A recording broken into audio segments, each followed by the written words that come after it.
United Wrestling Network World Heavyweight Champion. And make sure you tune into the Alliance blog every week.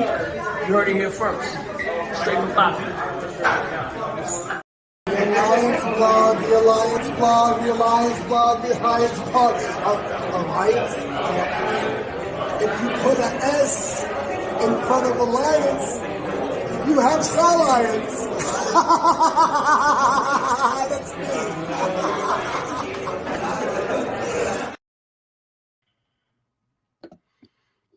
Well, welcome to the Alliance Blog Podcast. It is me, DKM. I am here with Jaden. Say hello, Jaden. Hello, Jaden. Very good. Mr. J. Cal is not with us tonight.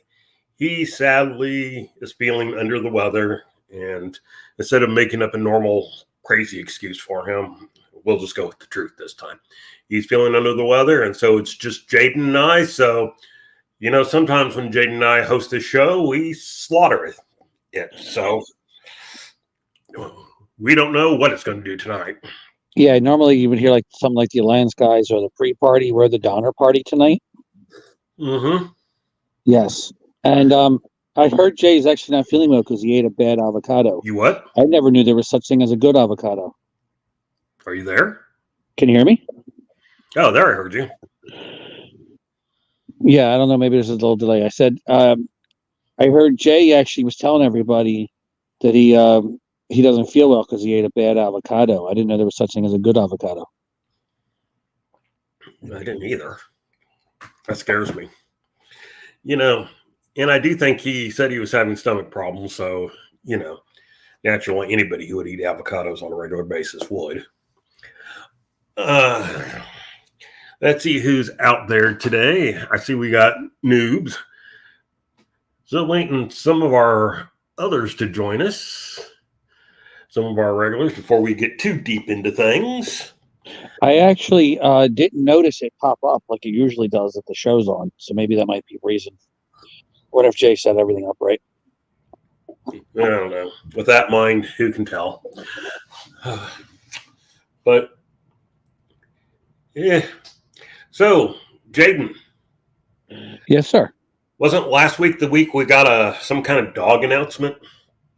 Oh, yeah. I found out when you guys found out that Dog's going to be having an event on Friday night, October 18th at the Pennsville Middle School, located at 4 William Penn Avenue in beautiful, historic Pennsville, New Jersey. But not rustic. It's not rustic. No, it's definitely not rustic. It's very historic. It's also probably the most Caucasian place in all of New Jersey. Well, all righty then. Can't go. I don't know how to respond to that. Where's Jay when I need him? Yes, I know. He will be very happy there. He will feel very at home. Yes. But seriously, it's funny because I looked at the town population, and it's like 91% Caucasian, just Caucasian. And then if you count Italian Caucasian and Spanish Caucasian mix, it's like 97%. Well, I think that town needs to work on things. Needs a little more diversity. Yes, which is why we're bringing the diverse crew of Dangerous Adrenaline Wrestling Gladiators to the event, so they can see some top superstars from all over, and Daredevil Dave Dahl. Yes. We all know how it works with Dave Dahl, that overweight piece of whatever he is. He's like 355 pounds of monkey crap in a 207-pound bag. Actually, about a 84-pound bag stuffed in. I don't think I can argue that. So, do we have matches? Are there any matches already set up? Oh, yeah. First of all, there is the Dangerous Adrenaline Wrestling Gladiators Heavyweight Championship will be on the line, as Breaker Morant, the two-time Dog Heavyweight Champion, will defend against NWA superstar Spencer Slade. That match is going to be spectacular. Now, for people who only know Spencer Slade as part of the Spectaculars or hanging out with the short guy, whose name I won't say, what can you tell us about the Spencer Slade that you know? Oh, well, people don't realize he is a very, very accomplished amateur wrestler. That's where the headgear comes from, in case you're wondering. And he is very underrated with the NWA shows. He's more as a comedic wrestler, but his serious wrestling ability is very highly up there. In fact, he was recommended to Dog from former Dog champion Dirty Money, may he rest in peace, and former Dog champion Fusky Eric Martin. And this was before he was even in the NWA. He was on Dr. Zirconi's radar. But now he's going to be in the main event. He's very talented. If you watched Josh Alexander from Impact Wrestling, TNA Wrestling, he reminds me of a young Josh Alexander. And for fans of Dangerous Adrenaline Wrestling Gladiators, he's also similar on the lines with, say, Ray Jazz in his amateur wrestling ability.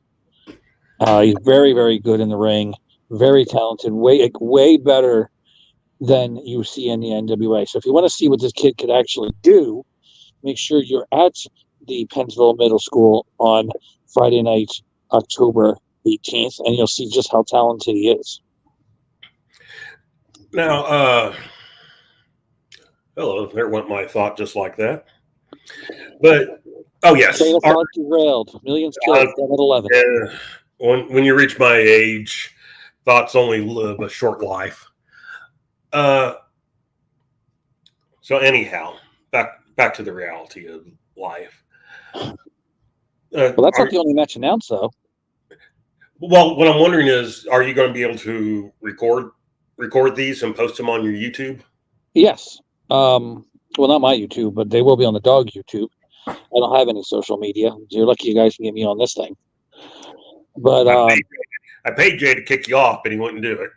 Yeah, I know. Apparently, I was making you look bad. Unfortunately, what reality was making you look bad is you actually put yourself on camera. I get paid for this man bod. Yes, to keep it underneath that shirt. Exactly. That's why I show up on camera. It's like if you don't want to see more, you better start sending the money in. Yes, that's how you actually have your OnlyFans working. You give everybody free memberships, and then they pay you to not take anything off. Exactly. It's the popcorn theory. Give everybody popcorn and charge a fortune for the drinks. Mm-hmm. But yeah, seriously though, there's also a Dangerous Adrenaline Wrestling Gladiators Dog Tag Team Championship match. It's going to be happening with the new champions, the War Devils of Daredevil Dave Dahl and Dylan Mesh. They will be defending against Patch and Vinny the Fixer, the Old School Empires. Two-time former champions are executing their rematch clause. And you're going to see that match at the event on October 18th. Everybody wants to see Patch and Vinny beat up Dave. I think Dylan does too, and Connor, and all the fans definitely. Everybody except for Dave. Jay is the only Dave Dahl fan. But Okay, and I actually, you know what? Tim is also apparently a Dave Dahl fan, but I just blame that on being Canadian. really intentionally? Wow. Yeah. So, but that match is going to be really good because everybody gets to watch them beat up Dave, and that's worth the price of admission alone. Goldie will be there defending the WWGP Championship. He won't be on the Food Network. He is the Food Network. And then one of your absolute favorites, Valerie Verman, will be defending the WWGP Women's Championship that night. Nice. Hello, Luthez. So, Valerie, she's kind of special. Reminds me of young Missy Hyatt. Yes. Reminds me more of a young Missy Hyatt than the old Missy Hyatt does. Yes. And well, that's because none of the new Missy Hyatt is anything left over from the original Missy Hyatt. It's all brand new and plastic. I would believe that, especially them lips. Sweetie, there's only so much filler can do for you. Yeah, but she apparently rocked Jim Ross's world. Yeah. Well, good for Jim. Or maybe he rocked her world. I forget what actually was the thing, but yeah. Somebody's world got rocked. Yeah, it was a real slobber knocker.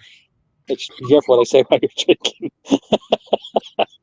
I immediately know I was going to regret that as I watch you drink the next sip.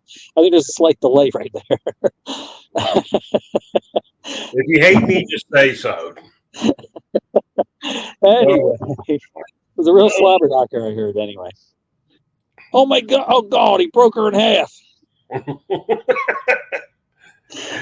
By the way, can I just say real quick, that's if you're a wrestling announcer, stop with the overt hyperboles. I was watching a show a few years back, and I swear in one match alone, the two guys broke their jaws, broke their legs, broke, about 7 different bones in their body. It was just like, okay, dude, chill out just a little bit. Let's calm down. What, did tires fall on them? No, that's the whole thing. I mean, tires fell on them, then I would have understood. But yeah. No, just every time there was a move. Oh, this jaw hit that chair. It must be broken. My favorite has always been, this is a main event anywhere in the country. Yeah, no. Yeah. They only say that when it's not a main event anywhere in the country. Yeah, they're trying to hype it up. The hyperbole, as the big word is. I will say, though, it's also, I don't know if I think it's been announced, Falaba of Impact TNA Wrestling is going to be there, too. He's been at Dog quite a few times. I think it's maybe his 5th time back. And very, very popular at Dog events. I know a lot of times when Dog is at a new location, they like to bring him in because he gets the great fan reaction.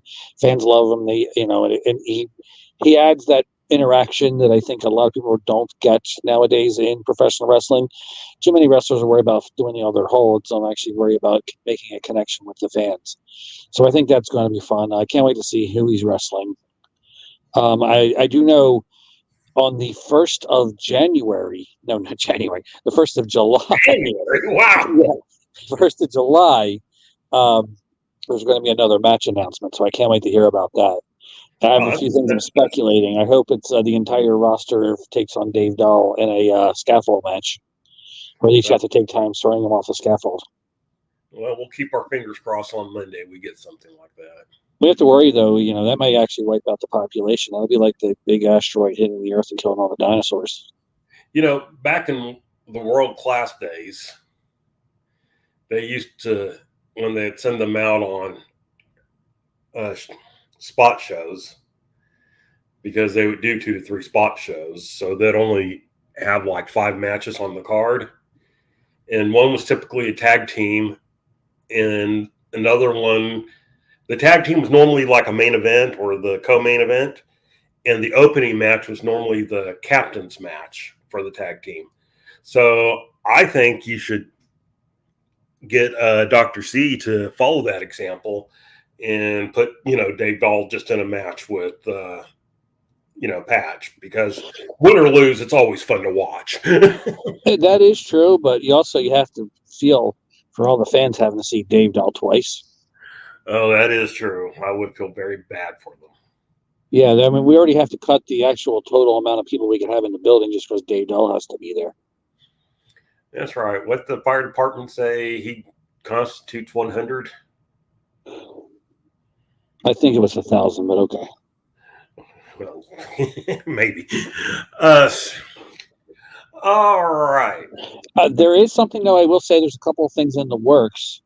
I did find out pretty cool that Dog will also be part of the town's parade in September. So they'll actually be part of the parade to help promote that event. And I guess Dave Dahl will be the one of the big floats, one of the big hot air balloons, whatever they have flying up above. I hope it's not too windy. I hope it is. He blows away. Of course, that has to be like a Category 5 hurricane. But yeah, but how many people would he take with him? Anybody holding onto that string would probably take a shot off into space. Wind strong enough to take him out. They won't be able to breathe. There won't be any oxygen left. Of course, first sign of problems if I'm holding a Dave Dahl rope, it would be to let go. So, hey. It's also causing an eclipse. So what else is going on, Dog? Anything else before we move on to, some other subject to keep us from talking about the NWA? Well, actually, I do know there's something in the works. I can't talk about it yet, but there might be an event before this. It's happening. The discussions are happening. There was actually supposed to be something happening today, but the people we were supposed to talk to, they had a flood damage they had to take care of. Apparently, something broke, so that slowed down the what was going to be hopefully today. So I had an announcement to make, but there's more hopefully happening. I also know there's some embers in the fire maybe to get something else happening in Glassboro, but then until I know more about that, I really can't promote that. Yeah, you're getting a little iffy on your voice. Do you need me to come back? Yeah, go out and come back real quick. Okay. Of course, I may have been the only one that was hearing the problem. Anyway, Willie says, I saw an awful pro wrestling TV show. It was so bad that when they wrestled in the ring, the whole ring collapsed. And Willie, I've seen a few of those shows myself. It's kind of scary. Luckily, I was at one live where the ring didn't collapse, but there was a section they all decided they need to stay away from because it was getting pretty weak there. So, and sooner or later, Jaden will come back on. Please, Jaden, come back on. So what about you guys out there? What's going on in your wrestling world? What do you want to hear about tonight? Do you want to hear about Power? Did you watch Power? Did you think it was any good? Do you want to talk about the upcoming anniversary show that Jay's going to force Jaden to go to? I mean, there's a lot going on, so let us know what you think. Jaden, yes, you ever been at a show where the wrestling ring collapsed? Surprisingly, no. I've had it where the ropes fell off. So I've had that happen where the center rope fell and they ended up taking it and switching it out with the bottom rope. So they only had 2 ropes. But that's the only thing I've seen. I haven't seen anything. I do remember Chance Prophet once was wrestling in a wooden ring and body slammed a guy. And the ring actually just snapped. The wooden ring snapped. And they blamed it on a beaver that they said was underneath the ring. Chance said it was all his strength, but well, we got to blame it on something, don't we? I'm trying to think if I've ever seen a ring break. I think I've seen it like come out, but they just reattached it, like from one corner, and then they reattached it. So There's been many a time where I've been in the ring, I've seen other people in the ring where the boards aren't right and they smack and hit you. That's actually happened to one of the Mulkey brothers. The Big Bubba was trying a new hold and ended up knocking one of the Mulkey brothers absolutely out because when he hit him, the board from the ring hit him, snapped up and hit the Mulkey in the head, caused a concussion and knocked him unconscious. yeah, Dusty wasn't very happy about that. Don't do things you don't know how to do. By the way, that's advice for a lot of people need to listen to. Yeah. And Dusty didn't say things either, but we'll try to keep it PG. Yeah, I edited it, believe it or not. Surprising. Figure where we're going to kill this podcast. I can't do it. I can't demonetize it at the same time. Exactly. Only one bad deed at a time. Does anybody know anything that's going on with the 76? Jay is dragging me to it. And just like he drug you to the Crockett Cup. Nothing yet, because I'm assuming they're going to use the territory show as the build-up for 76. That's my guess. So until that comes about, we won't know. The other thing is, there's a video out. I don't know if you've seen it or not, but there's a video out where they kind of did a Dusty finish with EC3, where it looked like he tapped out to a submission hold and the referee called for the bell and was giving the belt to the challenger. And Lord, I wish I could remember where I saw that. Actually, I think you posted it on the chat, if I'm not mistaken. Did I post it? If I posted on the chat, I got it from somewhere. Yeah, I thought somebody did because that's where I thought I saw it. But yeah, it would look like some kind of goofy, Dusty finish. I've seen that happen 100 times, honestly. Some kind of variation of that finish, and it used to be cool back when it happened once every 6 or 7 years, but they happen so much all the time nowadays that it just doesn't have that same effect. Yeah, I don't know why they do things. They're trying to put over the Yoko star to like make it look like he got screwed and he should have been champion. That's what I understand. Right. And it's so much weird. It's so weird that EC3 though is getting over so well in all these different places and territories and smaller promotions and defending this championship in other countries.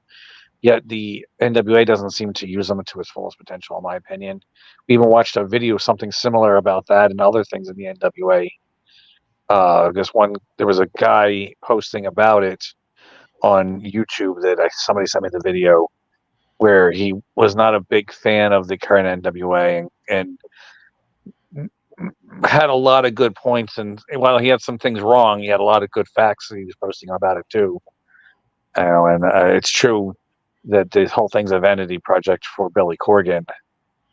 And he's the biggest star of the company, and he's got no fear of the wrestlers, even though I've taken craps bigger than he is, and with more muscular development too.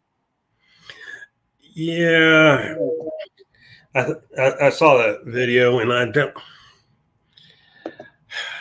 It's the person would have done themselves a little bit better if they hadn't stated some things that we know weren't true. I think one of them was that he was like, "Oh well, Sam Hen cost him the show being on the CW network. They moved it to the app because of that." No, that's not what happened. It was always going to be on the app and other things. But yeah, a lot of things that he was talking about, and a lot of people point to the Tyrus winning the title as kind of the moment that NWA jumped the shark. I think it was more like jump the whale, but go ahead. Yeah, well, jumped one of the moons of Saturn, maybe. But it's just like people haven't been able to take it overly serious since then. It was like they were willing to ignore some bad stuff, but then Tyrus won, and not only did he win, but they left the title on him. He wasn't defending it. He wasn't in good shape anymore. He kind of got himself into shape just before he won it for him. And then he kind of got back out of shape. His knees have been shot for years. There was a reason he wasn't really wrestling anywhere else. And it was like such a bad thing. And, Billy making every excuse in the book for him. It's just, there are some things they do right, but there are so many things that just when it comes to booking, they do wrong. They just can't. Billy can't seem to get the idea of putting on any type of consistent story. Yeah, I do agree. He is storytelling and consistency and proper match placement, I think, is definitely his weakness. There's some, like you said, they're right. There are some very bright spots.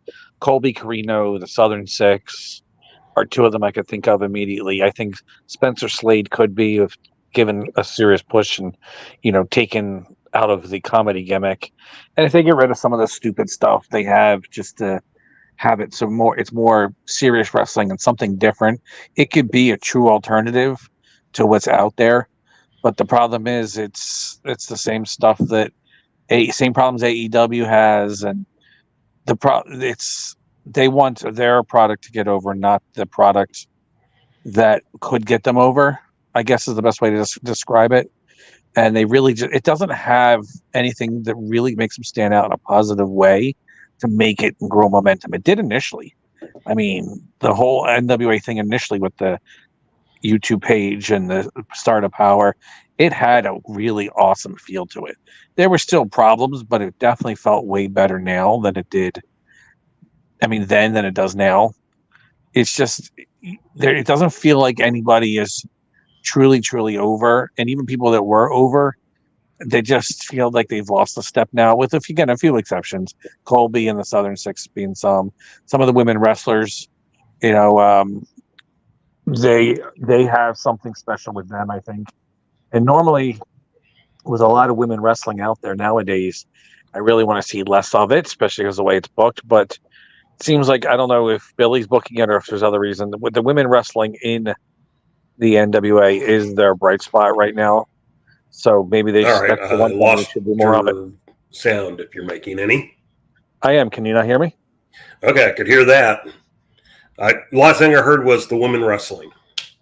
Oh, the women wrestling is the bright spot of the NWA right now. And again, normally I would, with women wrestling the way it's being presented in other companies, I really don't have much of an interest of it. But it is probably something the NWA should focus on more and give some of these women more time to expose themselves in a positive way to get out there and maybe something new for the NWA to put out. Yeah. This kind of reminds me of some things with like Jim Herd and Eric Bischoff and WCW. Were you the one that sent the clip of the Ding Dongs? Yes. All right. Greatest tag team in wrestling. Greatest tag team in wrestling. So they were... I think their names were Billy Corgan and Tony Khan. Yes. Yes, I think that's who was under the masks. Yeah. But, a couple of ding dongs. Seriously, for those who don't know the story out there, Jim Herd decided he wanted to go kid-friendly because WWF had gone kid-friendly. And so he came up all by himself, this guy who has no wrestling background, on the idea that they would do a tag team called the Ding Dongs, who would wear bodysuits and masks and have bells around their ankles, bells around their waist, bells around their wrist. And whenever they would get in trouble, the one in the ring, the other one would rally him by ringing a bell outside the ring or whatever. And so they made their debut. Bells went everywhere. The announce team couldn't handle it after a while. It was just so bad. And, they're like, is it ding and dong or ding dong 1, ding dong 2? Just think about the name here, people. And just they were young kids from deep south. And so they'd actually, I guess, been a slightly impressive tag team in Jody Hamilton's thing. But, Southern Wrestling, which was still what WCW should have been at that time, was blue-collar based, working man based. You know what the working man who, beer and 2 kids and still slaps his wife on the butt and everything like that. You know what he thought about the ding-dongs? In the back, and let's remember these were the days before internet. The backlash was so bad that Jim Herd literally canceled their push immediately. And because they had already had dates been booked in certain places, they went from being the winning tag team to the losing tag team. And they were jobbed out over, I think, 2 months before they finally let the guys go. They actually just took the masks off on them, and they started wrestling later as like their real names in singles matches. And I don't think they ever teamed again, but they did wrestle in singles matches and enhancement matches and stuff until their contract out. I think they only had a 90-day contract, and I think that's about it. They lasted. Yeah, in their last match, I don't remember who beat them, but in their last match, whatever. As the Ding-Dongs, they wrestled the Skyscrapers. Of course. And they took their mask off. And you know what's funny is that I literally have no memory of them. I mean, I was watching WCW at that time. Literally have no memory of them. They don't ring a bell? No, not at all. Yes, it was a cute pun, but no, not at all. And it was so bad. So very, very, very bad. You also forgot about the WCW Creatures and the Hunchbacks that luckily never came to be. Did are they the ones that only wrestled once, or did they ever wrestle at all? The WCW Creatures or the Hunchbacks? Hunchbacks. They never wrestled. Okay. But the WCW Creatures did. And they were Jumpin' Joey Maggs and Johnny Rich, I believe, under a mask. And they lost to like Big Josh and Tom Zink or something like that. Well, and then one of the things that Eric Bischoff did is, of course, he brought in Ray Traylor, formerly the Big Boss Man, and formerly Big Bubba Rogers. So, of course, they brought him as the boss, which WWF had a conniption about. And then, so then they want to change their name. And I was listening to an interview with Eric Bischoff, and it's only been a couple years since this interview. I mean, and they were like, why didn't you just change him back to Big Bubba right away instead of like the Guardian Angel is what they made him after that? And I bet even this day, Bischoff was just so conceited. Big Bubba Rogers, we didn't want no Southern sounding name. And it's like, where is your base at? Who are you selling to? The WCW started the one problem that almost every wrestling promotion today has is they try to out WWF the WWF. That seemed to be their goal. Oh, anything they do, we'll do shittier. And yeah, they had 83 weeks where they got to be number one because Vince was already showing he was out of touch, and they were able to bring in some big people for a while. But, 83 weeks, that's not 2 years. That's not very long. Yeah, Roman Reigns' reign as WWE champion lasted longer than the Attitude Era. Got to think about that. Right. And, of course, the Attitude Era is what ended up killing them. And then it was just, who are you? Who's your market? Who are you selling it to? And I don't think NWA knows. Like, they make a big deal of, oh, well, we don't cater to internet fans. They don't cater to any fans. I was going to say, yeah, internet fans are fans. Who do you cater to? Nobody. And you come out, you make it sound like, oh, we love old-time wrestling. We love studio wrestling. That's what we're going to go back to. We're going to, get this old-style wrestling. No, you're not. You're doing weak WWE shit and then some weak AEW shit and some things that are just plain bad without being related to either one. But, you put on... You put on? Yeah, you put it on. Put on pants, you put on shoes. No, but you put on these shows, but who are you trying to get? Because there are different types of fans. I've said it a billion times that you're never going to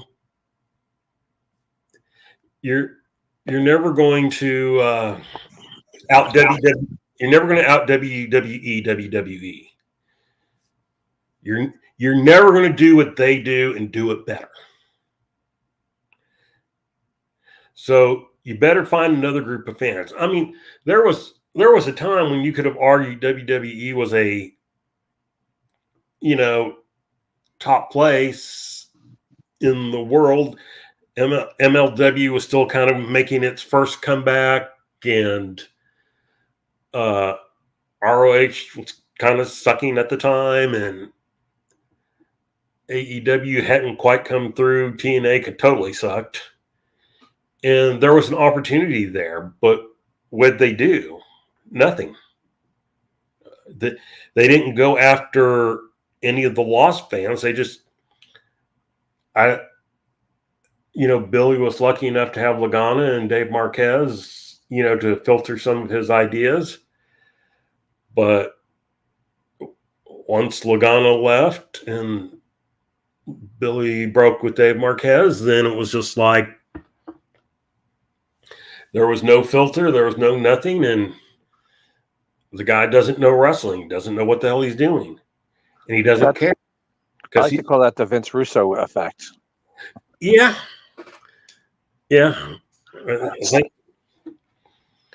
It's sad to think that Vince McMahon had to be the filter for Vince Russo. He also used to not be mentally the Vince McMahon we got later. Mm-hmm. Vince at one time was a wrestling genius, whether you didn't like the word wrestling, but he did understand it, and he did have some right people around him. I mean, Pat Patterson was a very smart man when it came to wrestling, and there was other people that were Jim Cornette and stuff. And some people can have great ideas, they just don't know how to execute it, or don't know who to people give the ideas to. And they may have one good idea and 7 bad ideas. The thing is, we have to recognize what that one good idea is, but also recognize who gets that push or that idea or that gimmick or that whatever.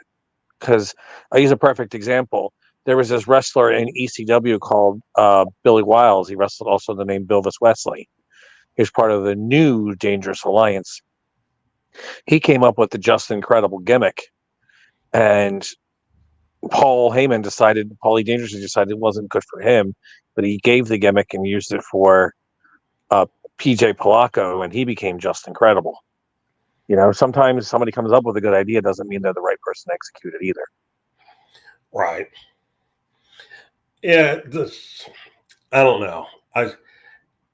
I feel like Billy till his dying day is a rock star who's trying to apply his rock starness to wrestling without understanding the differences. That's true. And, he does say he did it his own way for the rock star. And the problem is he had a fundamental knowledge of what it is to be a rock musician that he doesn't have to be a wrestling promoter. And he used that same fundamental basics to be able to do what he did as a rock star that he doesn't have as a wrestling promoter. So I think that's the problem, is he doesn't have the basics, the knowledge, the foundation to be able to build from like he did to be a musician.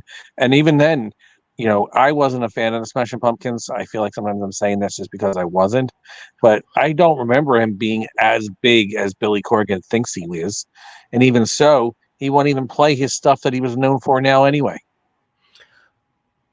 I mean, I had heard of the Smashing Pumpkins, but I never listened to the Smashing Pumpkins. And so I went back and checked their history, and they had some hits, but this idea that they were ever this big, huge, mega popular band probably is not the case. Now, look, you can have people who come out big and bright and burn, and they're gone in a year, and you never hear from them again, Debbie Gibson. And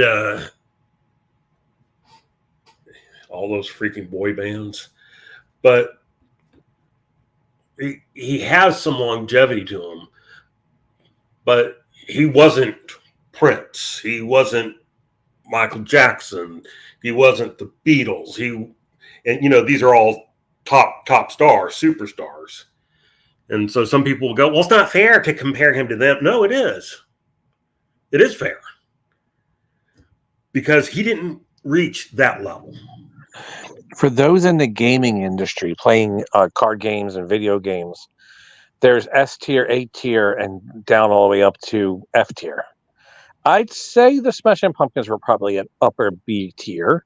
They were not Nirvana. They weren't any of the big bands in the 90s and the grunge and everything like that. But they definitely had their popularity, and their songs got radio play, and their music was known. But they weren't the big level. Like, they weren't S tier. And I know DK's using like the, like the Beatles and Rolling Stones, but in those days they weren't Nirvana. They weren't Pearl Jam. They weren't the upper echelon of 90s rock and 90s band. And I think Billy does not realize that. I think he thinks that he is the cream of the crop, rising to the top. And when it came to music industry, and I think he feels he's also the same thing when it comes to being a wrestling promoter. Probably. He seems to think he's very successful as a wrestling promoter. And he also had the advantage of having a unique look and personality. And people sometimes will latch onto that because it's uniqueness. He was on The Simpsons. Not everybody can say that. Billy Corgan, Smashing Pumpkins, Homer Simpson, Smiling Politely. Exactly. But he was on one of the Muppet TV shows for Dr. Teeth and the Electric Mayhem. He does have appeal. He does have, in a wrestling term, he would be a mid-level to upper mid-card kind of guy at best. He wasn't the main eventer, and he wasn't the super elite big star, but he would have been an upper mid-carder, and he would have been like Vampiro. since I know he has a connection with Vampiro, he would have been Vampiro, who had something special, had something unique, had some talent, but just wasn't that top major league star. And I think he needs to realize that. And also realize, again, the reason he was a successful musician partially was because of his indifference to trying to be like everybody else, but he also had the fundamentals of a musician to be able to build off of and to create that uniqueness. You have to have talent to be unique, and he doesn't have talent as a booker to be unique. Well, and not only that, but let's also remember that style of music was on the rise during that time. So he not only he was riding a wave of musical style, as opposed to, you know, if you had stuck him in the middle of the boy band years, which were too long, even if they were short, you know, we may never know who he is. But he had the advantage too of not only riding the grunge movement, but also the goth movement. Right. Yeah, there's two things that happened around that time that helped his look and uniqueness, and he may even be partially responsible for the success of both, but he wasn't, you know, the reason for the success for both. No, and I think, and look, I don't want to take any of his success away from him. Yeah, he did things that he can say he's done things that none of us have done. Yeah, I mean, I'm probably a really good bass player. I probably could play for him, but he'd fire me quick. Exactly. I mean, he doesn't like a bassist. We all know that. Yes, just like tag teams. Yes. You know, yeah. He was a successful musician. He won his awards. He had his hits. Not going to take that away from him. It's just let's be realistic in placing him where he is, and you know where he was in that success. I have a question for you, because some of this, when you're calling him an upper mid-level person, yeah, when it came to the thing, he had his fans, and he was well known. He was a B tier, B plus tier player. Right. So let's look at. I'll remember something Jim Cornette once said about Hunter Hearst Helmsley, Triple H, Paul Levesque, Jean-Paul Levesque. Terrorizing. I couldn't remember that for the life of me. Taylor's father. Exactly. But he once said about Triple H, he goes, Triple H could have great matches with great wrestlers, but he wasn't necessarily a great wrestler himself. He on his own couldn't have a great match. He had to be teamed up, put in the ring with somebody who could do great matches. And so I'm wondering just your thoughts on that in general, and who else do you think in the wrestling world was that way? Well, the real story is, it's maybe not exactly he couldn't have great matches. It's just he was not the it guy. He was a guy. He was a important member of the roster, but he wasn't the reason everybody was coming for the long time. And even when people also forget they have rose-colored glasses. What was that? To quote Mike Graham, could he draw a dime? He could draw a dime, but I don't think he could draw 3 or 4 of them put together. And here's the thing too. People look at it with rose-colored glasses now. They look back at with those member berries and put him at a very much higher echelon than I think he really was. People forget that he was absolutely one of the most despised, hated people in wrestling. Not drawing despised, hated, but like the smart fans hated him for a very long time because of his control over the main event scene, where they did not believe he was worthy of the push he was giving himself, and they believed that the only reason he was getting it is because he was sleeping with the boss's daughter And there really wasn't, the other people that were really big stars weren't there anymore, like The Rock and Steve Austin. And even in slower cases, after a while, Mick Foley. I don't necessarily agree with that. I think he is somebody who is a good part of the cog, a good part of the machine. I just don't think he's the power source of the machine. And I think he belonged in the main event. He just didn't need to be thrown down or pushed down our throats like he was. So I do believe, again, I as my opinion, and I think people are starting to see too, he was a big part of the success of the WWF and WWE. But there was also a long period of time that he was the most hated thing in the company, and he had some X-Pac heat where people were turning off because they just don't want to be around him. I've also seen him have good matches against people that you don't necessarily think of. I mean, he actually had a really good match one time with Duke the Dumpster Droese. You know, you don't expect to see a good match between the Duke the Dumpster Droese and Triple H, but he had a good match with Duke Droese, and I've seen him have good matches.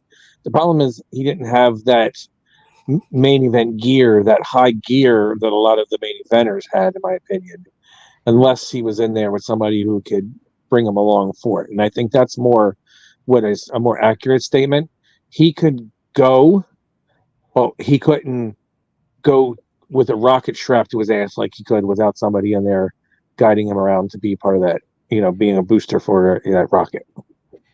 And I'm going to be honest, I can't answer my own question because I really wasn't watching much WWE by the time he made it into the main event scene. And so I just don't know. But he was smart too. He surrounded himself by the right people. He created the right opponents for him. He put himself in there with the right people, not only as a partner, but as opponents. And he squashed a lot of people that had potential to be something. He pushed them down to push him up, push them underwater to get himself above the surface. So, you know, he was very intelligent on that, but it's not necessarily would have necessarily been best for the company. I think they could have gotten some more mileage out of a lot of people, but he kind of buried them with the golden shovel, as they say. Is there, what other wrestlers throughout history do you think match up to that basic sentiment?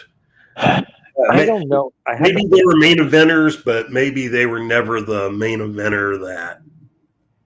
Maybe they were never the great main eventer that some people, others were. Let's say. I can think of Dave Bautista's initially popped in my head, and he's the only one I really can think of immediately without putting a true thought into it. But Dave Bautista was the first one. He had something special in the look, and he had a good program against Triple H, and he was part of the what was the group called? The Legacy? No, Evolution. Evolution. Yeah, he's part of Evolution. He had some good surrounding people, but I don't think he was the biggest star as everybody seems to, again, in retrospect, remembers him as. I even say Sting is probably the same thing. Sting had the right people around him. He was definitely a big star, but I think in revisionist history and in nostalgic feeling, I think people feel Sting was a much bigger star than he actually was. He had the ability to be that way, even rarely during the Crow stages when he was doing the absolute least amount of wrestling. But I don't think he had the knowledge to get himself to that next level. I don't think he had the ability to get himself to the next level, and I know the booking definitely didn't have the ability to get him to that level where he was a true star. Lex Luger, there's one too. Lex Luger is another one by revisionist history. I think never had that true right circumstances, right booking, right knowledge of his own to get himself to that next level. And if people, again, remember him that way, but I don't actually believe, in reality, he definitely wasn't up there in that upper echelon where people were truly big stars. What the NWA, Jim Crockett Promotions. Yes. And then early WCW. Where was the biggest failure when it came to like Sting and Lex Luger? Again, I'm going to go back to Jim Cornette. Jim Cornette once said, at the time, he goes, you put Ric Flair in the main event with Sting, and you sell out. You put Lex Luger in the main event with Ric Flair, and you sell out. You put Sting and Lex Luger in the main event, And a lot of people forget that Sting and Lex Luger were world champions about 5-6 years into their career, very early, and hadn't really developed as much as the average wrestler used to. That's part of the problem too. There really wasn't a place for them by the time they got in. I mean, yes, Lex spent some time in Florida, and then he went right to the NWA Jim Crockett Promotions. But even in Florida, he was at the top. I mean, he won like the Southern title 36 days after starting. Yeah, but Florida was very depleted by then. It wasn't Eddie Graham's Florida. It was Mike Graham's Florida, and he wasn't. It wasn't in a place that was truly able to maximize the most out of it, and he wasn't able to learn. And he really never had a love for the business anyway. So I don't think he had the true desire to get that. And in reality, the only reason Lex was as over as he was is he had a great learning tree working with Ric Flair and Arn Anderson and Ole Anderson and Tully Blanchard and James J. Dillon. And he had a bunch of opponents with like Barry Windham and weirdly to say, the Road Warriors and even Nikita Koloff and of course Dusty Rhodes to work around with. But he had a great bunch of trainers that could mitigate his weaknesses and hide his weaknesses and highlight his strengths. And he definitely got better. He wasn't good at first. He got to the point where around 1987, 1988, he actually was kind of good. But again, it's by that point, the people in control, they really didn't know how to capitalize and use him to his maximum advantage. And they weren't good at being illusionists to hide his weaknesses and to accentuate his strengths anymore. And he also turned babyface and heel like 7,000 times. Yes. And that hurt his momentum a lot too. He should not have been a heel again until he actually turned on Sting, in my opinion. And Sting was the first one in line. Here's the problem. When they finally got Sting up to the point he got hurt, I think to this day it's a blessing in disguise, except for they had to go with Luger and they didn't put the belt on Luger then. And I think that screwed up Luger tremendously right there. But if Sting got hurt, again, I think it was a blessing in disguise because it got the program over, in my opinion, more with the Horsemen.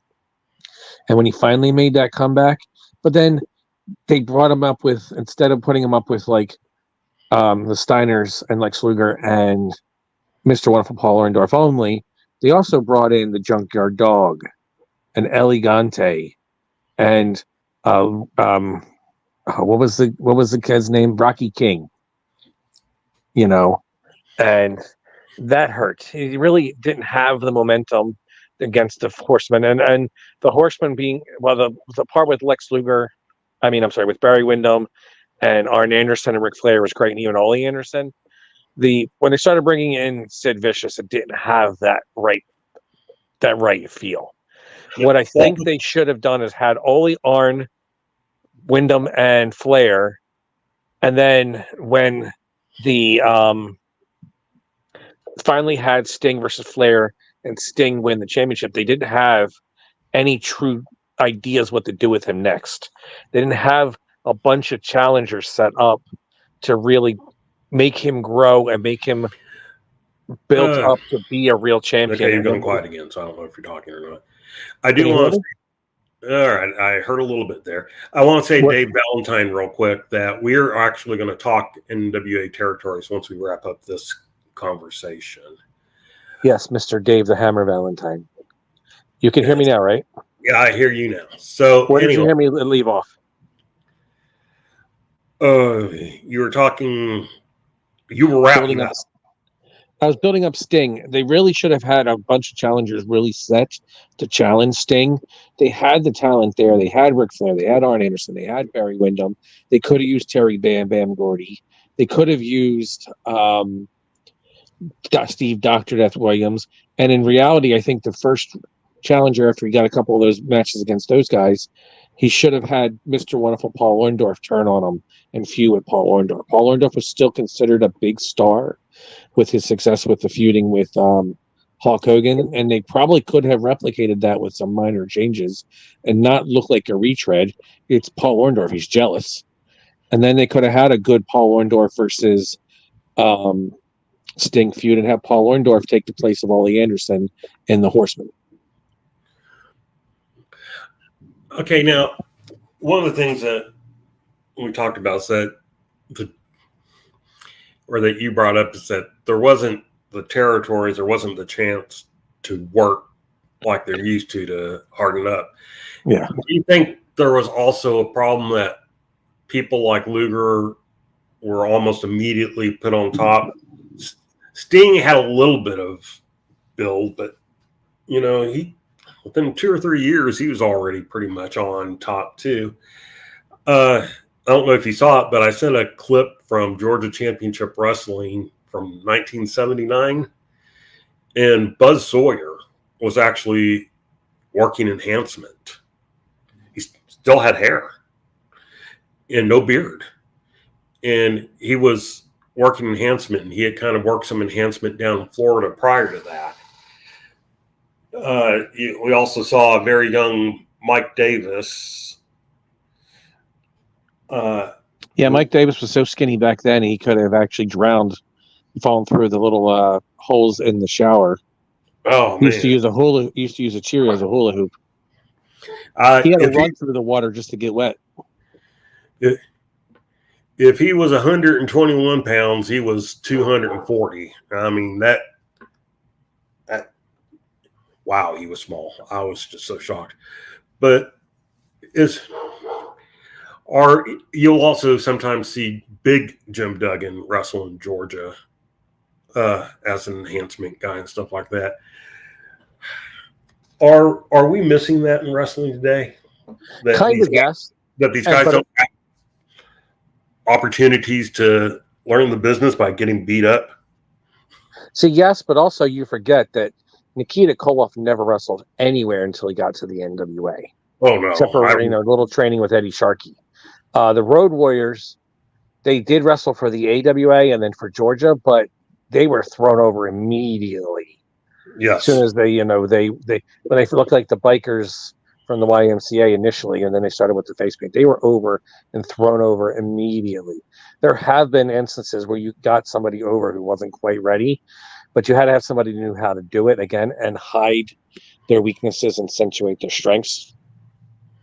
And I don't think the people in charge at that time were able to do such a thing. And I think that's why Luger and Sting didn't have that same advantage. Even though Sting, he wrestled in Memphis and he wrestled in UWF. He had a really good teacher in Eddie Gilbert. Yeah. And in lesser cases, Cowboy Bill Watts too. And you're right. But even with like the Road Warriors, what a lot of people don't realize is that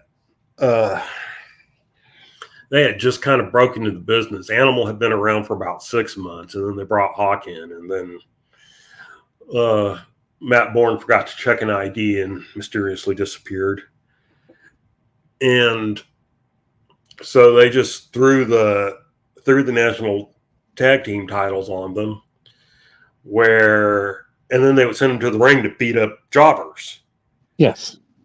But they wrestled 5 days a week, where they were put in with mid-carders and veterans and stuff like that, who sometimes, had to calm them down. There's a story in AWA after they came in that they weren't selling much. And so they put them in the ring with Crusher and Jerry Blackwell. And they kind of roughed them up. They roughed up the Road Warriors. They blew them up and then roughed them up. And so in some ways, yeah, they got over pretty big, but from the beginning, they wrestled all the time, and they were put in the ring with people to help them develop. Yeah, we all know that there are people that came out and they were going to be stars, and then a year later, nobody knew where they were. Vladimir Petrov.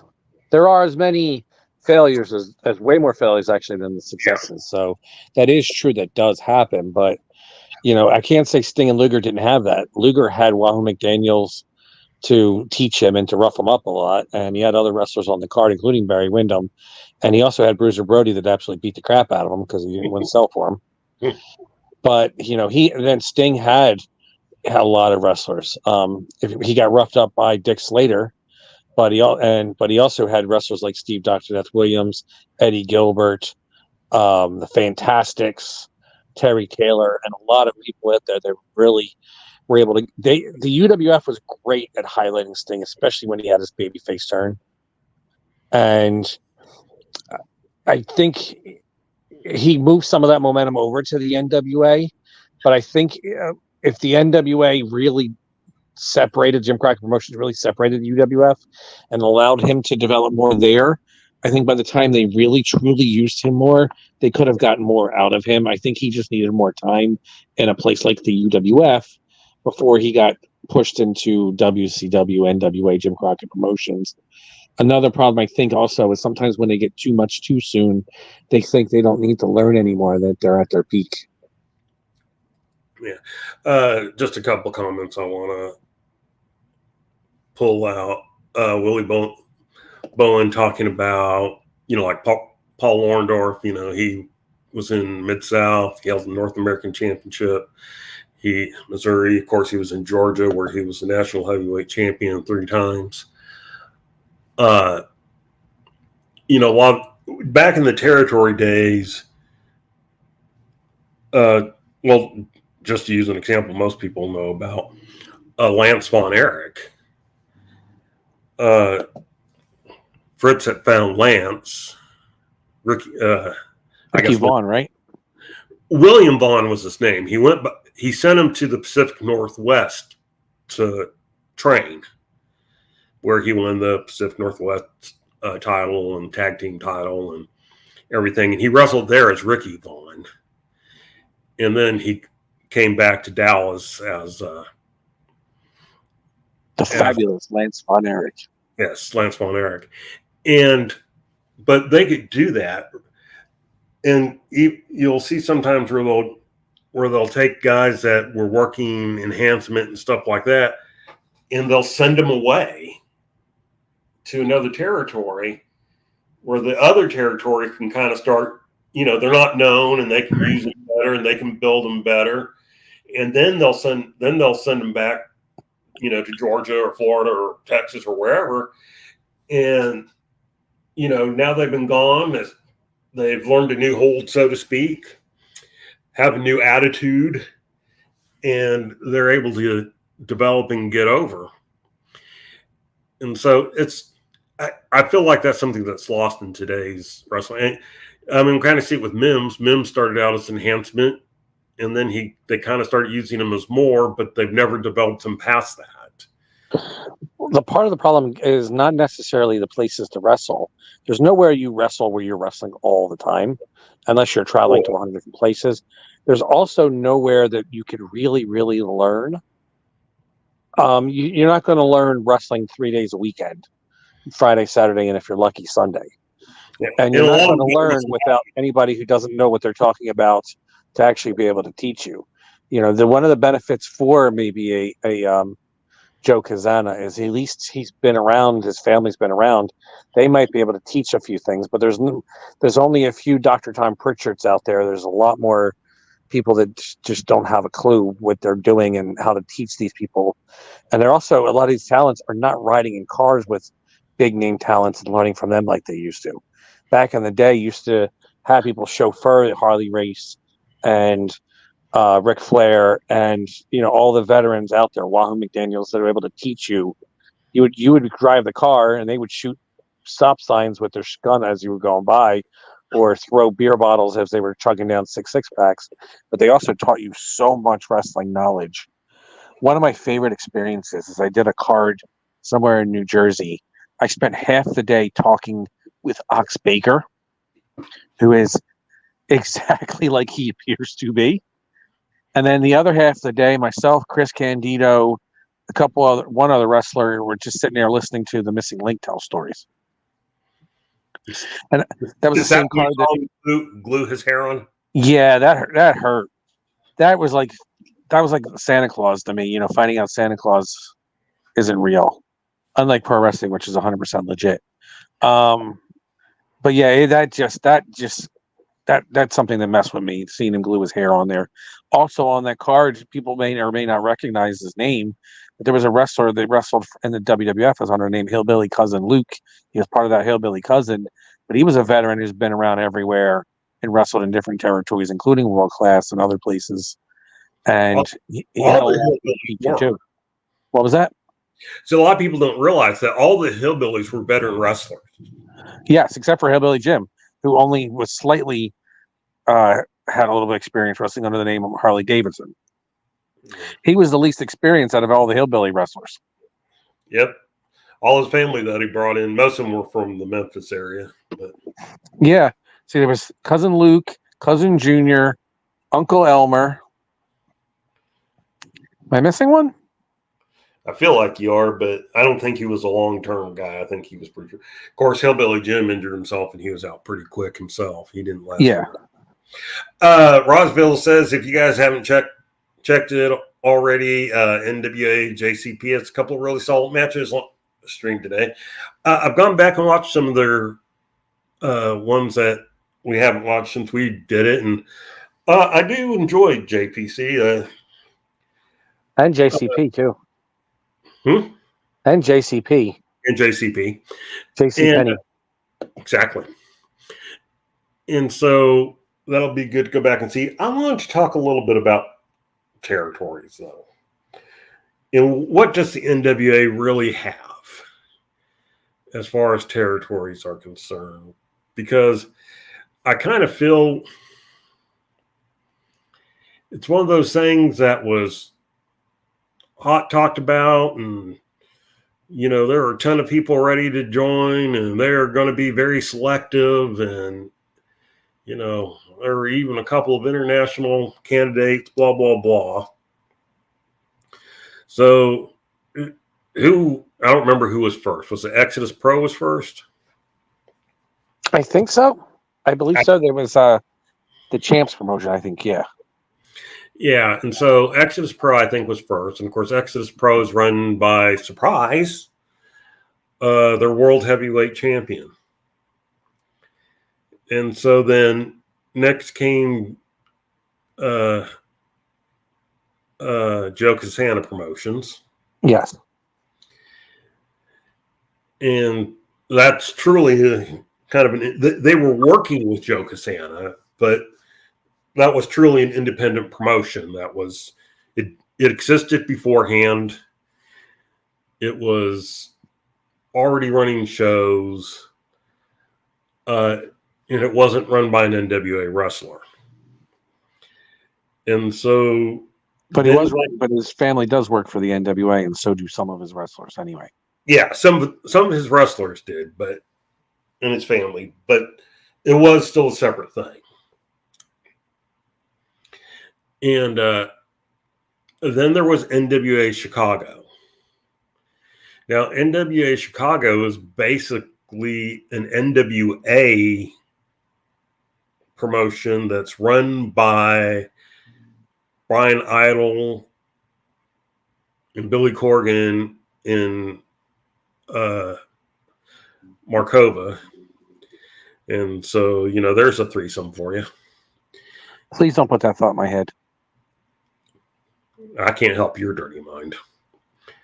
But anyway, take it how you want. So that's not really an independent territory, so to speak. And then the last one they added was an independent territory run by the World Women's and at the time, half of the women's tag team champions in the Page sisters. It was actually, I guess, their dad that ran it. Now they run it, and so that's joined the NWA, even though they're only about an hour away from Joe Casana. And so technically, Brian Idol's group in Florida hasn't joined, but they've done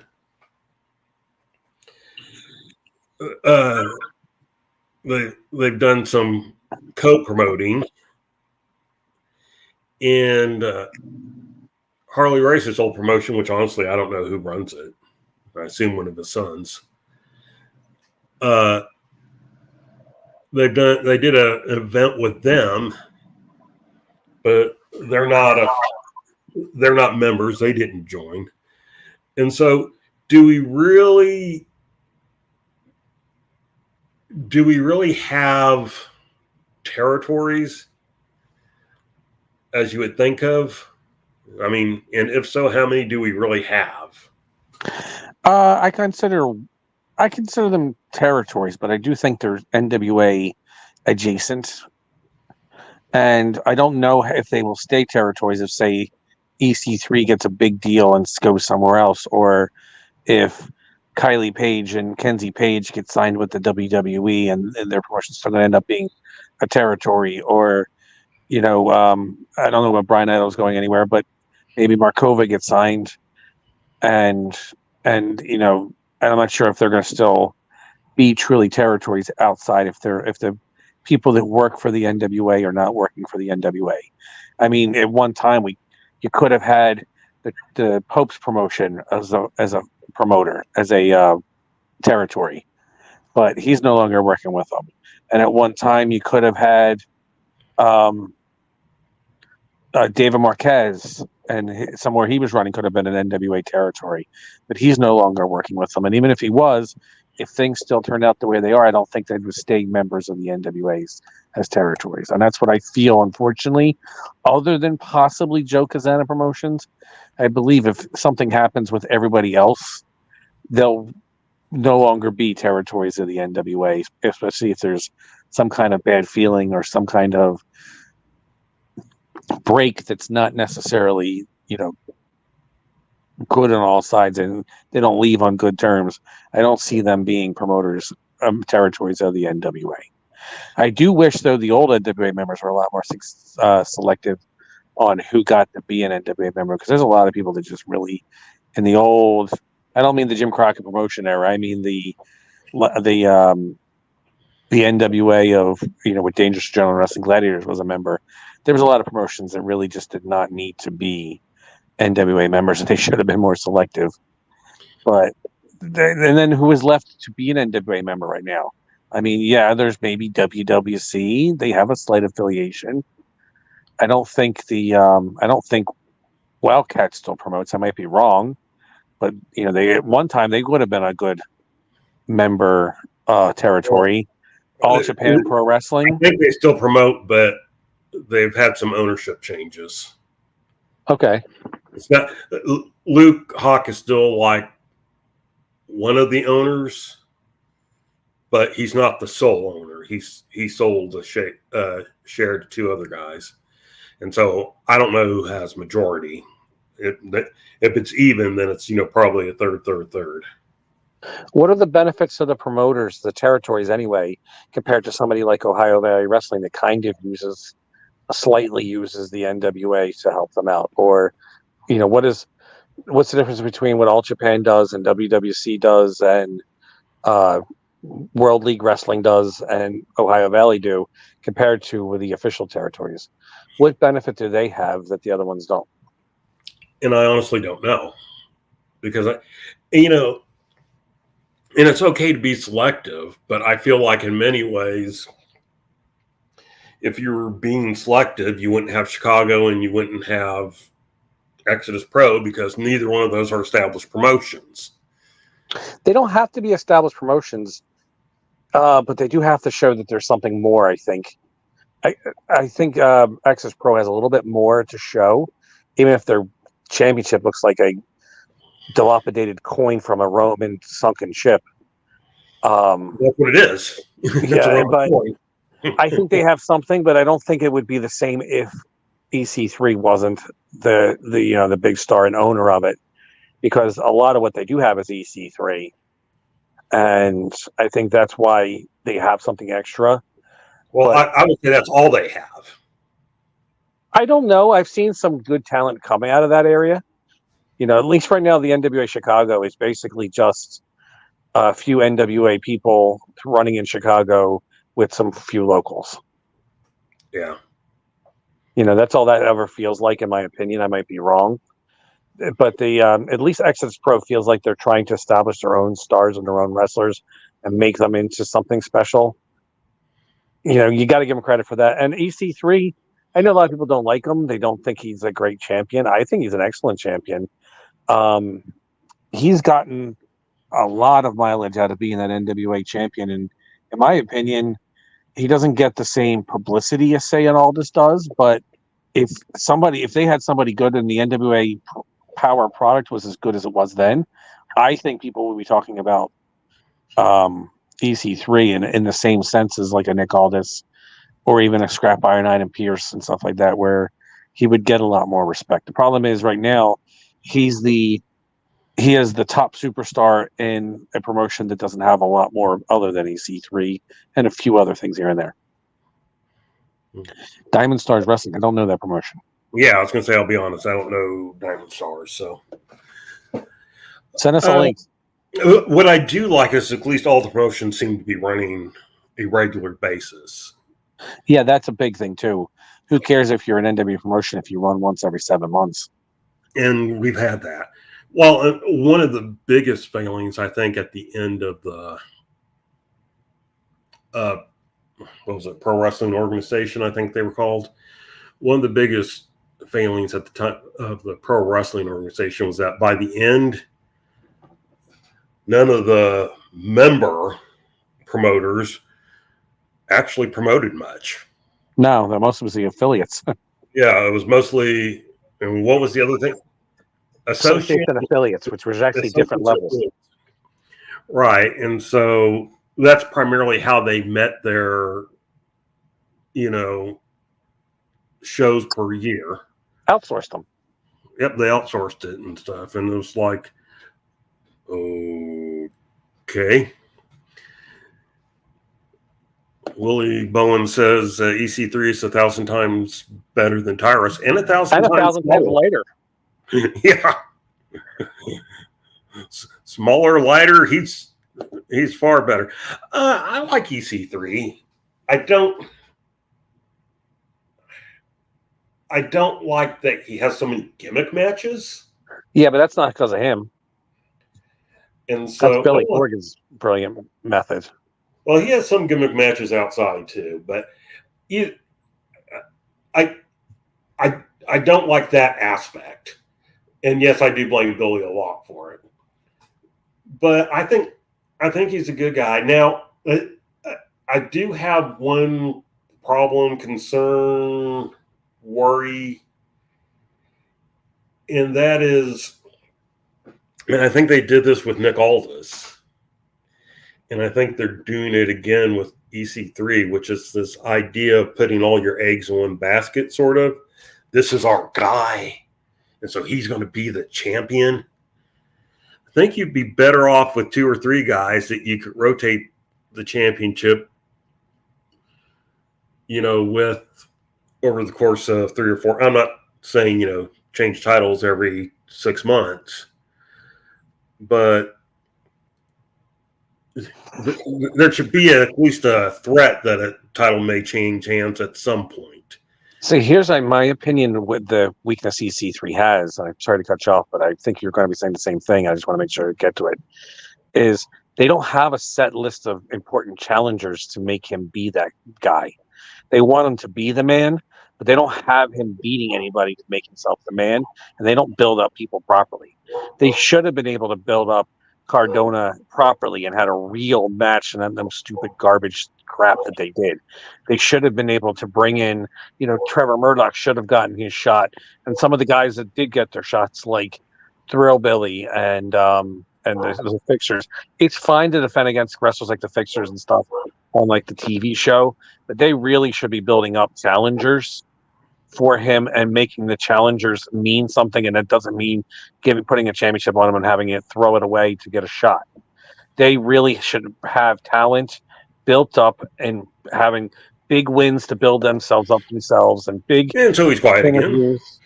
So they really, okay, so we lost you. They really should. They really should have these challengers built up with big wins and big interviews and big promos and lots of TV time, and bring in guys, freshen it up so there's new challengers too. And Tom Latimer, he could have been a big challenger. I don't know if he could have been the world's champion. It's not the way they're booking him now, but he is somebody that they should have been building up to have a real big match that you want to see with months of build up. Dusty Rhodes, Nikita Koloff, Ricky Morton, Robert Gibson, Ronnie Garvin, Jimmy Garvin, Road Warrior Hawk, Road Warrior Animal, Barry Windham. All these different wrestlers were all challenging Ric Flair, Sting, Lex Luger later. They were all challenging Ric Flair, and they were all built up to any time they could be a challenger for Ric Flair. So when he wrestled in, say, the Great American Bash and had to wrestle against 13 different opponents, you had 13 opponents that actually could mean something in a match to draw a crowd from. The NWA doesn't have anybody right now built up that way where you immediately could just have them built up to put against that challenger to mean something in any kind of match out there. Who is the next challenger right now for EC3? Who is built up to do such a thing? I don't know anybody. I don't know some of the results for some of the tapings they've done, but I know they haven't done anything for the Crockett Cup. Yeah. Well, I mean, the Crockett Cup was against what was it, Chris Adonis, Rudo? Yeah. Nobody cared. No, He didn't spend any time building them up as anybody. He would just throw them against them and say, here's your challenger. There are plenty of talented wrestlers out there that they could bring in even for just short-term runs, 3 month, 6 month runs to build them up for a challenger with EC3 and then decide if they want to keep them later. Where are the people that like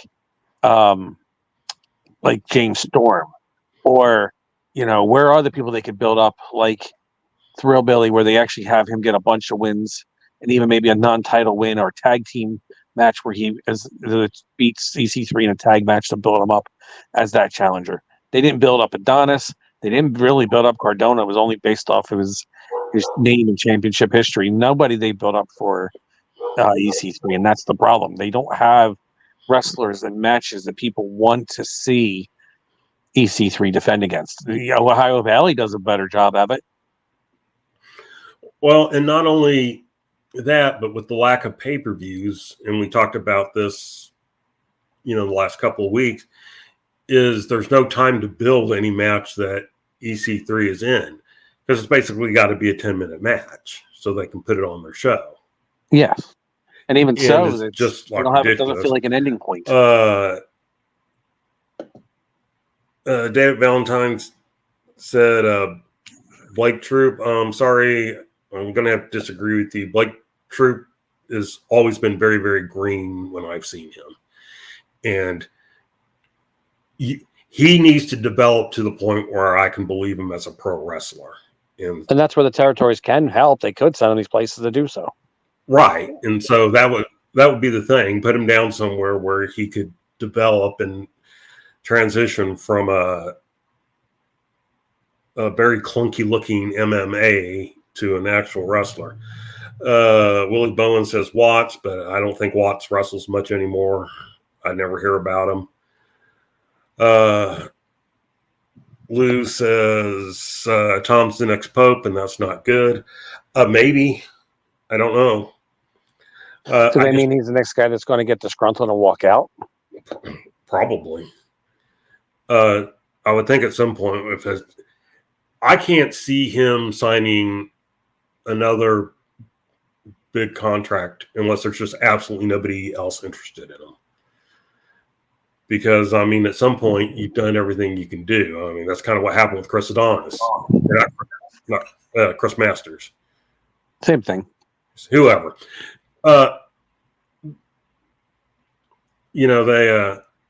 basically it's like they weren't going to use him for anything more than what they'd used him for. There was no reason for him to stick around. And so unless they actually have plans for Latimer, then that would I think Latimer needs to go away. You can't miss him if he doesn't go away. He needs to go away and then quote unquote learn a new hold and steal that line from Jim Cornette. Come back as something, because right now he's just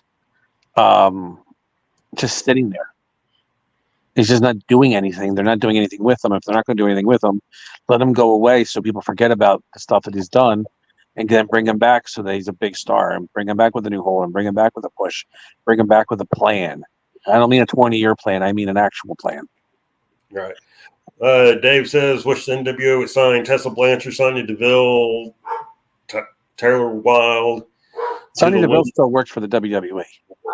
Yeah, I was going to say, I don't think Sonya Deville's contract is up. And I think Taylor Wilde works for Impact, if I'm not, or TNA. It's going to pay me a lot of games. Well, she did. I haven't seen her wrestle recently, so I don't know if they're just not using her, or some of those promotions, I don't know if they're signed or if they're just working there. Tessa Blanchard, I think she's killed her career. I don't, but I think you have to have somebody who really knows what they're doing to use her. I mean, it's kind of like what I call the David Benoit thing. People are really afraid to use David Benoit because of Chris. But I think if somebody knew what they were doing with him, I think they could have got something out of him. Maybe put him under a mask or something like that. Tessa doesn't need to be under a mask, but I think you really have to know somebody who knows how to work around her reputation and she has to be willing to want to listen and do what she's told to do also, which may or may not be a thing. And she also really has to learn not to let her picadillos come out that hurt the NWA and hurt herself too. I think she could be used, but I just don't think Billy is the person to use her. Yeah, I don't know that. I've talked to one promoter friend I have, and in the southern U.S., and he said that despite her apology tour and wanting to get a clean slate or whatever, that she's been somebody who's very difficult to talk to. Talent doesn't mean shit if you don't work out well. I'm taking my own quote on this one. I could make $1 million with Austin Aries and it wouldn't be worth the aggravation. Exactly. I mean,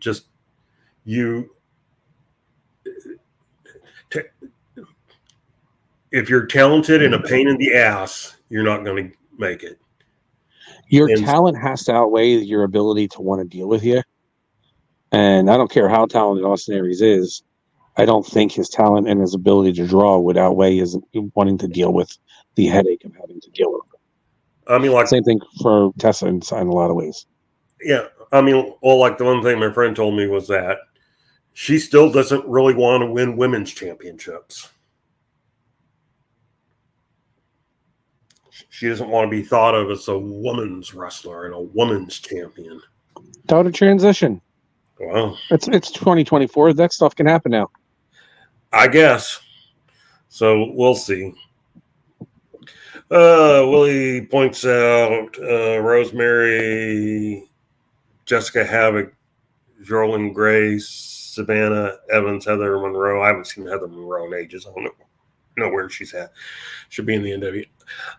Maybe, but let's stop thinking that if we got this talent, things would be better. That's the sucks. Yeah, that's the Tony Khan. Talent only can help you as far as you can utilize them. And as you can see, there's a lot of people that sign with AEW that have talent. Adam Copeland, Mercedes Moan, the Moaner, and all that stuff. But they don't know how to use them, and they're completely worthless after like 2 weeks. Yeah, I mean,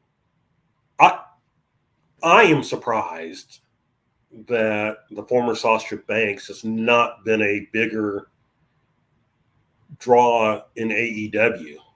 I'm not. I mean, I wasn't expecting her to be the same level as was in the WWE, but I expected a bump, at least at first when she first came. And they got it for 2 weeks. She's in the lowest segments. Yeah. It's just, it's scary how bad. I don't blame the women on the fact that the women's segments are the lowest ranking. I believe it's the presentation and I'm not talking NWA, I'm talking AEW. I think it's the presentation and the ability to create a connection and ability to create conflict, because personal issues draw money, and there's not really that ability to connect with those fans that create that personal issue that the women of AEW are given the ability or the direction on how to do. At least with the NWA women wrestlers, while Billy Corgan's not the greatest booker ever, at least they feel like they connect better to the NWA fans than how most of the male wrestlers on the card. And I think they at least connect with something. They have a unique look. They have unique ability. They fans of the NWA want to see them. And I don't believe that is even close with AEW with those women wrestlers. By the way, just for anybody who's interested out there, I saw the ratings for Dynamite came in, and you'll be happy to know they are up from last week's horrid ratings draw, but only to 680,000 with a 0.22 in the Prime demo. And sure, it's a big increase when you look at how bad last week was, but it's still below their quarterly average. So, and please don't tell me all the excuses of, ratings don't mean that much anymore, or people consume in different ways. You still got to compare to what's out there,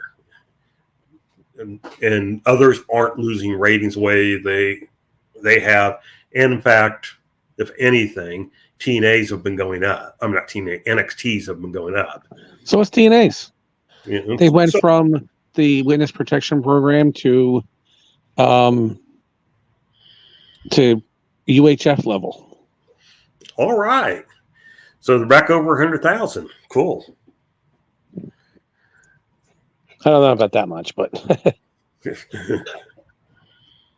I meant UHF, the Weird Al movie, before he took over. All right. And classic, by the way. If you guys haven't seen it, go out away and watch UHF. Oh, yes, you certainly need to go see that. So, what else is going on? Did anybody watch Power? We saw Looks That Kill take on Murdoch's. Who are the Looks That Kill? Brian Idol and Natalia Markova. Oh, this is from the setup over the Crockett Cup, right? Yes. So they advanced when Tim Storm and Jax Dane get disqualified because they decided Tim Storm was too boring and needed to be a German now. And so this week, both teams or both quarterfinal matches had mixed teams. We had male, female, and Idol and Markova, and male non-binary with Judas and Max. At least Max is the size of a solid male wrestler. That's probably going to get my ass kicked. But Markova, while she does have superior pectoral development, she's not beefy enough to be at least somebody the size of even Idol, let alone Murdoch's. Yeah, it wasn't good. So we'll leave it at that. Let's Was that see. the only two matches? No, there was a third one. What was? Oh, the third one was Jack Cartwheel challenging for the Joe Alonzo for the junior heavyweight title. Was it a flippy match? Because I know that's what Cartwheel's known for. Or was it more like a blend? It was a blend, but Cartwheel did plenty of flippy stuff. Not the biggest fan of either one of them, but I thought the match was good for what it was. Still not sold on Alonso as a world champion. Noob says everyone pretty much hate intergender wrestling. Yeah, I guess, but so many places do it. It's a niche crowd. They're promoting to a very small audience instead of the wider fan base out there. And that's the problem. They're trying to grab onto those few hardcore fans without giving those hardcore fans the products they actually want, which I'm kind of glad, because as bad as it is, they can give it a lot worse. But they're not trying to grab the fans that are not. Here's the thing. It's great to be able to have your base, but you always have to build onto it. Your base should be your foundation. It shouldn't be your entire building. It can't live without walls and a ceiling and then maybe another floor and maybe another floor and another floor and a garage and other rooms. You just can't build on this one. You just can't live on the concrete slab. And that's the problem right now, is everybody's fighting for that concrete slab and trying to use that as the big, as their building instead of just what to build on. You need somebody to grab outside. You need to do something to grab people that aren't necessarily wrestling fans of what's out there right now. You need to grab those people that are future wrestling fans. You need to grab the people that are casual wrestling fans. You need to grab. That's the difference between being a successful promotion and getting money right now. WWE, I think, is learning that again. And I think anybody who's like really successful as a promoter on the independents, you know, Kevin Kelly's AXW, they're in an area where they're not necessarily, they don't cater to the smart fans at all. They cater to fans that want wrestling, but aren't necessarily watching it on TV every week or something like that. But they're doing well with their packing the buildings that they're doing in, especially when they used to run the old Hamburg Fieldhouse, and their new building, they're doing pretty well too. They're giving Buddy something that doesn't insult their intelligence, and they're promoting it as something that's a sport, not a sports entertainment, not an attraction, not a comedy routine, not a farce. They're not parodying pro wrestling, they're doing pro wrestling. And that's how you get fans out. What was that? What'd you say, DK? Okay. We lost you at not a comedy routine. Well, yeah, that's not a comedy routine, not a farce. They're actually promoting as something real.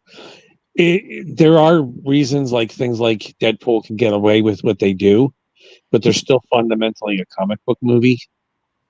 The problem is that wrestling gets so out of what is fundamentally wrestling that they don't show you anything that's actual wrestling. They just worry about the stuff that's not, and that's why I don't think wrestling on all the other levels is successful anymore. One thing is I kind of got sidetracked from earlier, because when we were talking about the 76, one of the problems I have is that almost all the titles changed as a result of the 75th show last year. And so 3 of those championships are still on the same people with no change. The World Tag Team Champions of a team that I thought might only hold the title for a day.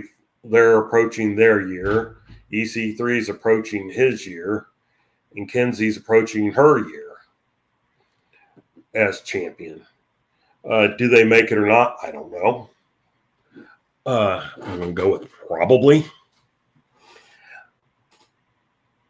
And they've killed the TV titles, both the women's and the men's, by putting on Max. They rarely defend them.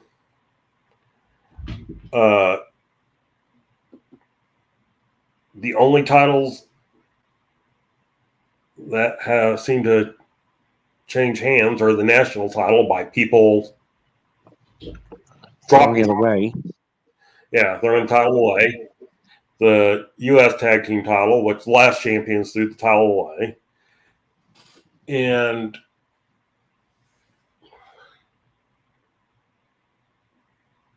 even with so many belts, they have so few champions or so few things that matter. What's the purpose? I mean, what's the purpose of having a unified television champion if the unified television champion defends the title once since January? Each title once since January. I mean, we're 6 months in. A title defended once a television title defended once every 6 months. Something that should be the key of your television show. You know, say what you will about Max being the champion. The one advantage Max had is Max could have defended the male TV title 1 week, and then the next, where they could have built up a TV challenger the next, while Max was defending the female women's TV championship, and then they could build up a women's challenger next week. They could just constantly build up challengers, and Max could be defending both titles until Max loses one or both of them. That's the one thing Max has an advantage of that they don't even take advantage of. Well, and then, of course, my absolute fear is she's already got enough title defenses in to challenge for the women's championship. So why doesn't she? Why don't anybody go after the TV title? Because you have to defend it 7 times to get a shot. Or you could just give up the national title and get a shot, apparently. Get the national championship and, you know. It's a crappy version of Money in the Bank. Yep. And so, I don't know. Lou says, honestly, had forgotten the U.S. tag titles even existed. And Lou, when I was coming up with my list of championships, I forgot it existed. I barely remembered at the last moment. So, yeah, I mean, we know they have too many titles, but they won't get rid of them. But they'll not do anything with them. I mean, this is the second time they put the TV title on somebody without any plan to take it off the person, apparently. Or even how to defend it. And, yeah, without them really defending it. And what my fear is, the plan is for Max to defend the TV title the men's TV title 7 times, and then challenge for the world championship. And there are some people out there I know that are all giddy at this idea, and they should be stoned. Not by the way, with verbally. Have rocks thrown at them. Yes, but actually have rocks thrown at them. Yes. Heavy ones with points and edges. Exactly. Maybe attached to a club or a sling. An arrow or arrow shaft, something. But, I mean, does anyone damage their titles as much as the NWA does theirs? Nobody. Even AEW doesn't as much. They don't promote them well, but they promote them better than the NWA does, honestly. I mean, at the 24/7 championship means more than probably all but one NWA championship right now. And it's defunct. Exactly. I don't mean Terry defunct. Good old Terry. But it makes me sad, people. It really, really makes me sad that those titles that were once at least somewhat prestigious, the women's title was a brand new thing. The women's TV title was a brand new thing. But still, the first champion did all she could with it. And then they put on someone who started well enough, but then, Billy got a hair up his backside and decided to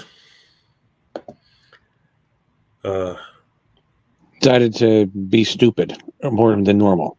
Did you see what I posted on the? By the way, you got to make sure you guys join the Discord. Somebody please post the link on the Discord or how to get there on the chat.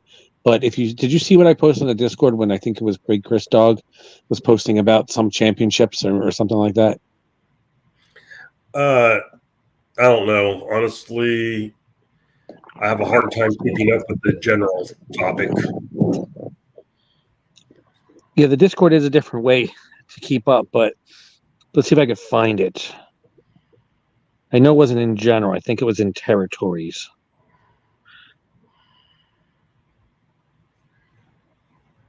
It wasn't territory. It was...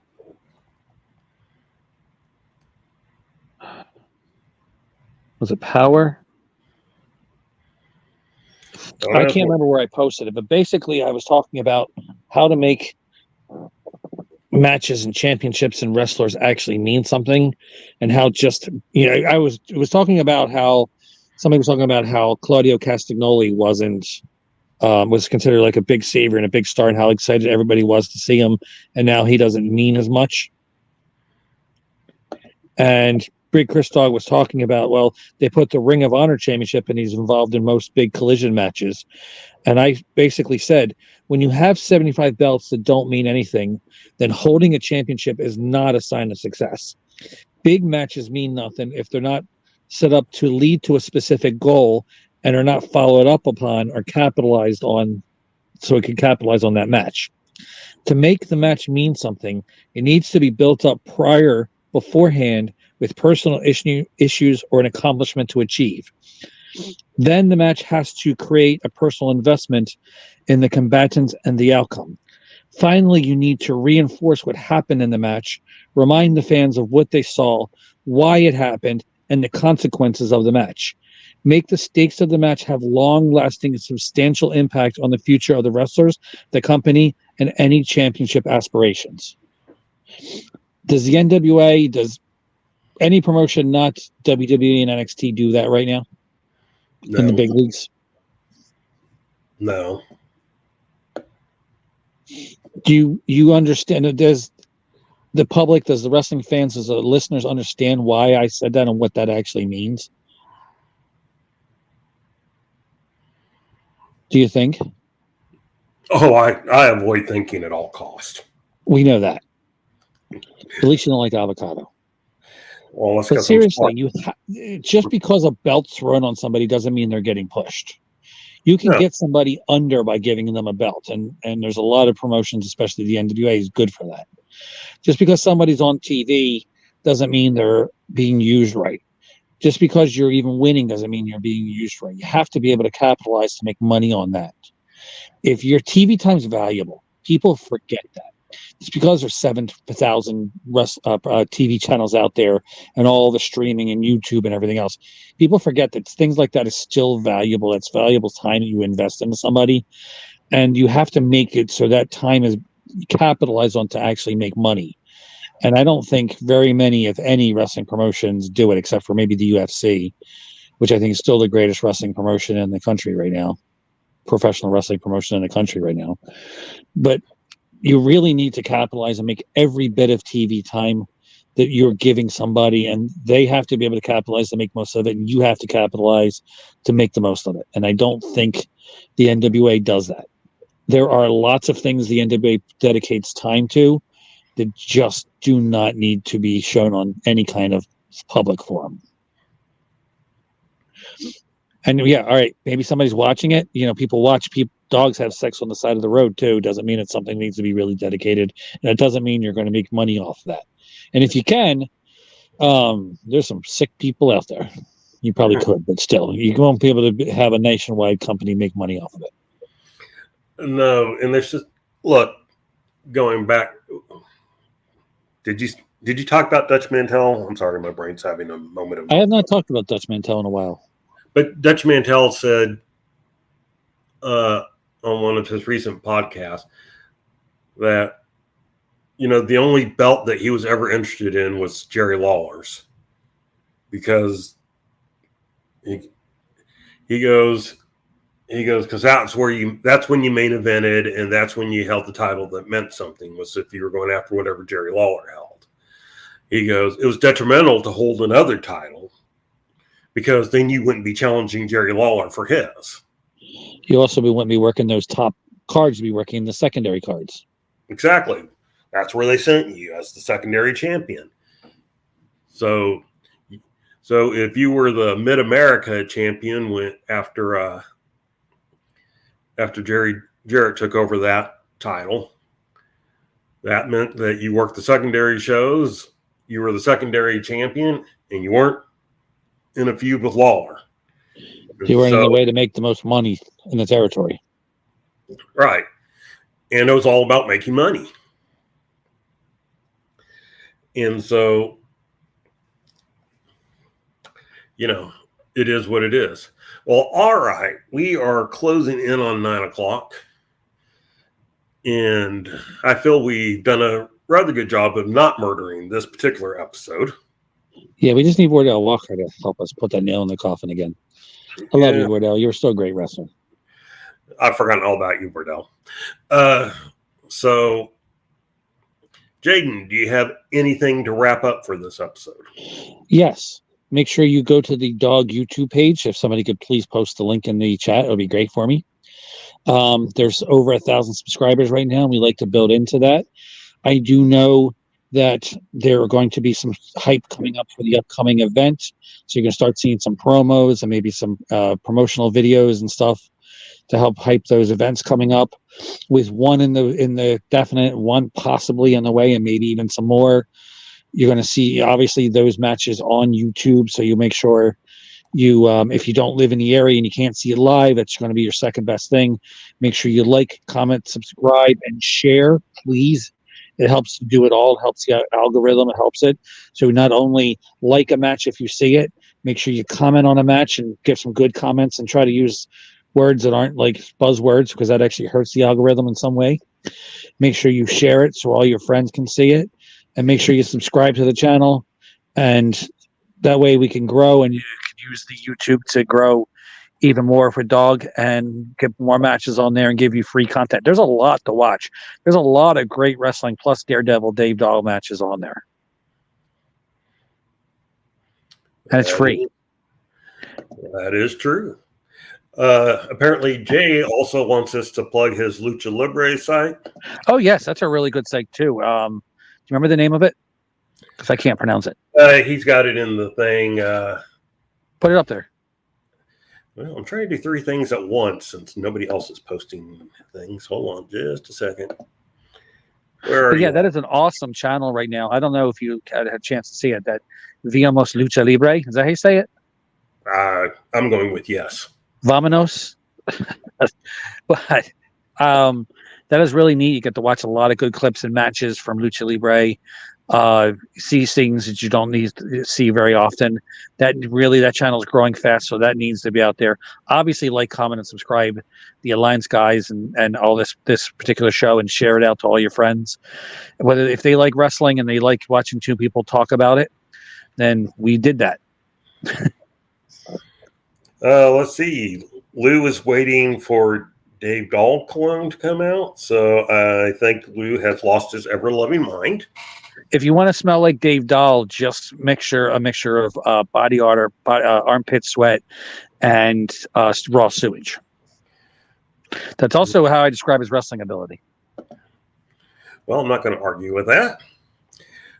All right. Anything else we got? No, but please just do that, and make sure you come to the dog event. Lou says it's not that far of a ride from St. Louis, in a way.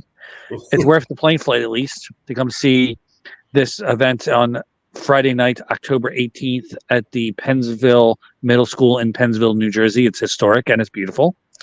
And it also helps a charity, so you're doing a good cause. I hope somebody sends this to Tim.